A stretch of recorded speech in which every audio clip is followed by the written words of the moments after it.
വീട്ടിലിരുന്ന് ബോറടിച്ചപ്പോൾ ഇന്ന് ബീച്ചിൽ പോവാന്ന് പറഞ്ഞിട്ട് അങ്ങനെ ഇറങ്ങിയതാണ്. വെക്കേഷൻ ടൈം ആയതുകൊണ്ട് അത്യാവശ്യം നല്ല തിരക്കുണ്ടായിരുന്നു.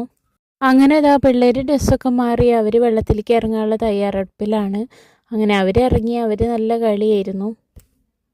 പിന്നെ ഞങ്ങൾ അവിടെ നിന്ന് കുറേ ഫോട്ടോസും വീഡിയോസൊക്കെ എടുത്തു. പിന്നെ ഇതാ നോക്കുമ്പോൾ അവിടെ കുറേ നായ്ക്കൾ വന്നിട്ട് തല്ലൂടുകയാണോ അവർ കളിക്കുകയാണോ എന്താണെന്ന് അറിയില്ല. കുറേ സമയം അവരവിടെ ഉണ്ടായിരുന്നു. അതുപോലെ തന്നെ കൊക്ക് പോലത്തെ ഒരു പക്ഷി അവിടെ മീൻ പിടിച്ച് നടക്കുന്നുണ്ടായിരുന്നു കേട്ടോ. പിന്നെ ഇരുട്ടായപ്പോൾ ഞങ്ങൾ പാർക്കിൻ്റെ ഉള്ളിൽ കയറി. പാർക്കിൻ്റെ ഉള്ളിൽ കയറാൻ എൻട്രി ഫീസ് ഉണ്ട്. അവിടെ നിന്നിട്ട് കടൽ കാണാനും പിന്നെ അതിൻ്റെ ഉള്ളിൽ കിടന്ന് നടക്കാനൊക്കെ നമുക്ക് നല്ല ബോറടിക്കാണ്ട് നമുക്ക് എല്ലാം നല്ല ഇഷ്ടപ്പെടുന്ന ഒരു സ്ഥലമാണ്. പിന്നെ അവിടെ കുട്ടികൾക്ക് കളിക്കാനുള്ള ചെറിയൊരു പ്ലേ ഏരിയയും സെറ്റ് ചെയ്തിട്ടുണ്ട്. അതുകൊണ്ട് കുട്ടികളും ഹാപ്പി ആവും.